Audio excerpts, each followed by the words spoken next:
আমাদের বাজারে আমের কেজি 120 টাকা।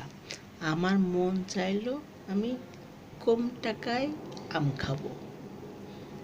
আমি দোকানদারের কাছে গিয়ে বললাম, আমওয়ালা ভাই, আপনি কি দাম কম রাখতে পারবেন? আমওয়ালা ভাই বলল, আমি দাম কম রাখতে পারবো না, আপনি কারওয়ান বাজারে যান, সেখানে আমের দাম কম আছে। আমি চলে গেলাম কারওয়ান বাজারে। বললাম, ভাই আমের কেজি কত করে? বলল 40 টাকা কেজি। তখন আমি ভেবে দেখলাম 20 টাকা তো কম হয়েছে। তখন আমি বললাম, না ভাই, এতে আমার পোষাবে না, আমার আরও কম চাই। তখন কারওয়ান বাজার থেকে আমার বলল, ভাই আপনি বাগানে যান, রাজশাহী। তখন আমি ভাবলাম, রাজশাহী যাব, কম টাকায় তোমার আম খাওয়াই লাগবে। আমি রাজশাহী চলে গেলাম।